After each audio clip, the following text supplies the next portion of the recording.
This airplane is one of the luxury class of airplanes, we might call it. There are other choices in the community. There are some prices that go way down low. This just doesn't happen to be one of them. Call it your Mercedes of light sport aircraft, if you will. A very well done airplane with all the stuff you want on it, but of course, it will cost you a little more. Now, they've done very well with it. They've sold more of these. The Flight Design Company has sold more light sport aircraft in the United States than any other company. And they've done that because it meets a lot of people's needs. Whether it meets yours or not, that'll depend on what you think after you've watched this entire video. Up here in the engine compartment, which to many people this looks impossibly small here, because how do you get a whole engine in such a small cowling? In fact, the engine goes back in under this, what they call the mushroom of the instrument panel a little bit. So there's more room in here than it looks like. And this one you might notice, if you've seen the Flight Design CT before, you didn't see this little ripple here. That's there because this is the fuel injected engine, and there are some supply lines that run right underneath this new rake, they call it. Just like the carbureted ULS, this is 100 horsepower, but fuel injection gives it some advantages, most notably in fuel consumption. This one really sips the fuel miserly, as you saw in some of our video where we were pointing out the consumption. Powering it up front is the what we would say is new form. It's Neu form is the proper pronunciation of it. All composite propeller, 3-blade, spinner up front, steerable nose wheel. But this aircraft does not have differential braking, so it uses a central brake that grabs both wheels at the same time. The steering is tight enough to maneuver easily.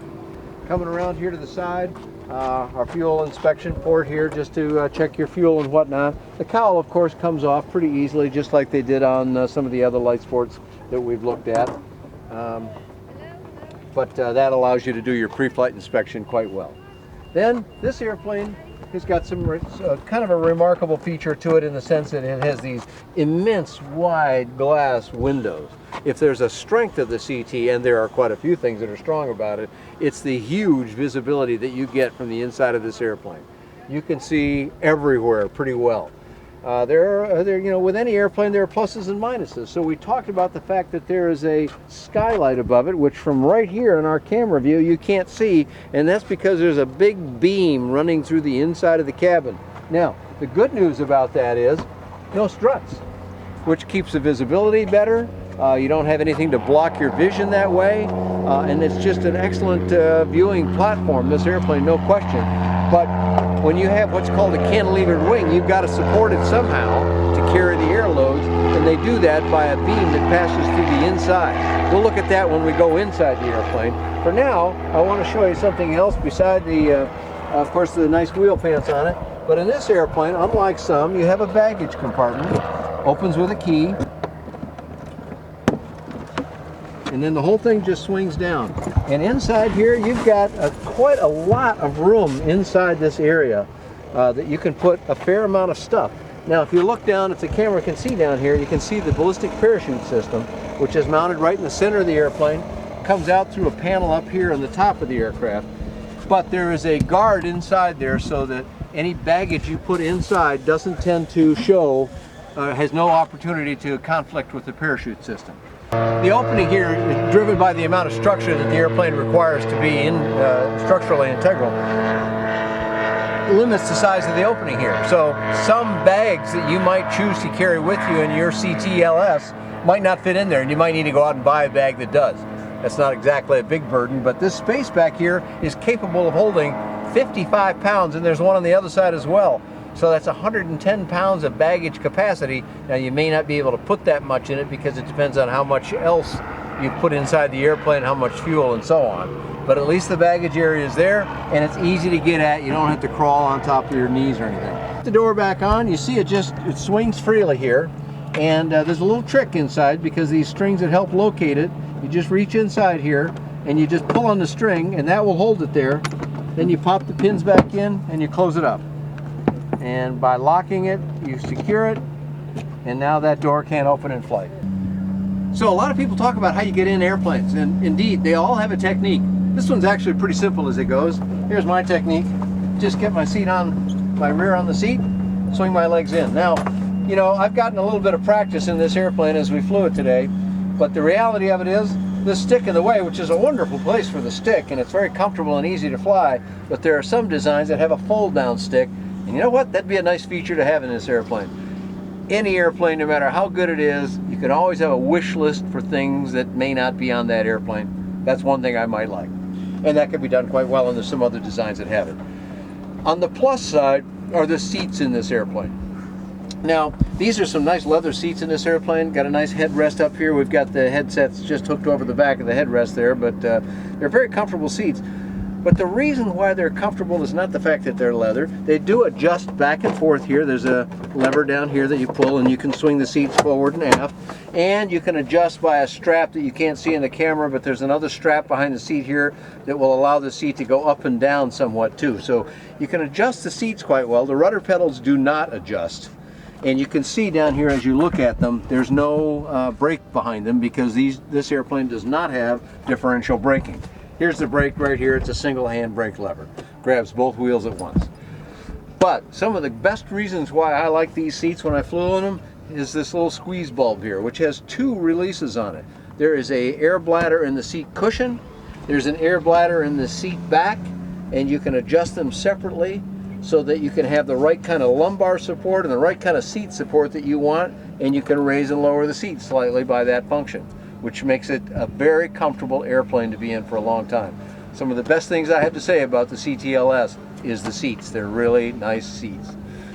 So one more point about entry that I forgot when I first got in the airplane, and I'm demonstrating here with my leg. I've got my leg almost extended and I'm swinging it in and out of the airplane, and if you'll pull back with the camera, you'll see over here how far forward that door goes. That means you don't have to pull your legs like this to get in the airplane. That's another nice thing I like about it. And I've taken up some people that are a little older than I, and they get in and out of the airplane quite handily. However, some do need a step down there on the ground because it's a little bit higher, and depending on your body height, you might want to get up. And the only downside of that is some people are tempted to put their foot on the wheel pant in order to help themselves in. That's not a good thing. You don't step on the wheel pants of this or any light sport aircraft that I'm aware of. There's another thing I want to mention right here because it's kind of a presence in the cabin. Now, in my height and where I've got the seat, and I normally have the seat about where it is now in this airplane when I'm getting the chance to fly it, it does adjust fore and aft, and that changes the position a little bit, but you can see I can lean forward in here easily. Now, I'm about 5'10". If I was 6'3" and had the seat in the same place, when I lean forward, I'm going to run into this big beam up here. What this is the structure for the cantilevered wing. You don't have struts on this wing. You don't have that blocking your view. You do have to have this then. There's no way around it. It just has to be there in this kind of airplane. For me, it doesn't bother me at all. And for a lot of people, it won't. But if you're an exceptionally tall person, sit in the airplane before you buy it and make sure it's going to fit. Since the seats do adjust quite a bit, it might still work for you. It's one of those things you got to check. But let's talk about visibility in this airplane. I'm going to bring the window down here. There's another little handle back here, which I guess your camera can see me do this. So there's actually a built-in place to grab the handle and pull the door down, and you just close it gently, and then you just easily push forward. That latches fore and aft on this great big door so that it can't open. You've got a multiple opening here. You've got a great big opening, lets a lot of air in while you're slow. You close that, and then you push this out, and that lets in a lot of air at cruise. In fact, it was enough so in our flight earlier that I actually wanted to close it up somewhat and just have it open a little bit. There is also cabin heat, which is activated by this knob right here, and it does shoot cabin heat air up the windscreen as well, so that it would defrost any moisture that might have collected up there. It makes the cabin quite warm. You can see down here there's a little this metal part right here. This lets heat in down by your feet. If you've flown any length of time in an airplane at altitude, your feet can get cold. Well, the flight design engineers took that into consideration. An exceptionally well executed airplane, even with fancy features like you'd expect on a luxury aircraft of these adjustable, multi-adjustable wind shades that are smoked glass or smoked plastic. It's all over. It's done very nicely. From your camera angle, you can see here you've got fuel information on these nice digital instruments, but you've also got an actual physical. Here's a piece of fuel tubing right here with a marker here that shows you about where you are, so you don't have any doubt about how much gas you've got. There's one of these on each side. You can see it very readily. This big handle up front here, which some folks use to hang their headsets, by the way, because this is another place where you can hang them. keeps them out of the way while you enter. It's not a bad spot. I tend to put them back here for today, but that's just the way it goes. But this big handle up here is part of what secures the two halves of the wing that come in like a sailplane. They butt together like that. And this is part of what pins those together and keeps those wings locked in place. But it does give you a nice grip point to lift yourself up in the seat and so forth. So some people use them that way, some people use them for headsets. Just a feature of the airplane. So we let enough air into the cabin. That was nice. Let me show you now another feature. Go out here, pull the door closed again. Secure it again with one latch movement. Look at the size of the window here. First of all, it's just a giant big window, and it's bowed out just enough that I can look down. I can see most of the wheel pant, and therefore I can look down, not quite underneath me, but excellent downward visibility. Out the front, I've got a large visibility, and the windscreen comes all the way back. So if I want to look up here like we do in some airplanes, you can see upward quite well. And as your camera can show here, in addition, behind the main spar is a skylight so I can see up. If I turn to that side in particular, let's say, while I'm seated on this side, I block the view of traffic with the wing. But that's not a problem, because I can just look out the windscreen and see it up there. I've also got these quartering windows that you can see back here, and with those I can, in this airplane, I can turn around and see on my side, I can see the tail as I move it. Now it's not quite as convenient as having a rear window like some airplanes have, but it's a pretty good substitute for it, and the older models didn't have that, so that was something they added. So we showed you the two aft baggage areas that are each accessible with a door on each side that can hold 55 pounds. Obviously you can't get at that in flight. Need a few things in flight. You got the hat rack back here that can hold 5.5 pounds. Comes with a nice secure netting and 3 hold down points, so stuff stays where you put it. Typical of a luxury aircraft, it comes with these extra features. Underneath the little carpeted foot section here is a stash point inside the airplane, and there's one on both sides. This can actually hold quite a bit of stuff down in here. And if you need just a little bit more, well, there's also some room behind the seats here. You can put some stuff behind the seats. And when you close the door, you've got a little pouch over here on the side that can hold maps or flashlights or pens or other things that you might need. The only thing they seem to have forgotten, where's the cup holders on my luxury light sport aircraft? I guess we'll have to leave something for the engineers to create. So the inside of the airplane, we've showed you now quite a bit. Let's have a look at the panel first of all. This is one of the nicer executed panels I've seen. It's clean, it's orderly, it's buttons nicely in a row, all the circuit breakers over here, but let's just go through the panels here. First of all, 2 of the large Skyview Dynon avionics digital instrument panels. These things show you everything as we showed you in the in-flight section. In the center, flanked by the 2 Dynons, is the Garmin 796, a marvelous instrument that I've really come to love in the airplanes that I've used it in. And also using the Garmin radio. Now, this particular airplane doesn't have the one with all the memory features. I would like to have that, but the Garmin radio functions very well. Below that, all your switches for your avionics and your lighting and so forth, intercom stuff. The flap indicator right down, or flap lever right here with the indicator up above it, battery and generator, ignition switch, instrument lighting, adjustments there. And here's kind of a nice feature on this airplane. I'm going to get the keys in my hand. As you see, I can have the keys in now. I can get them in and out.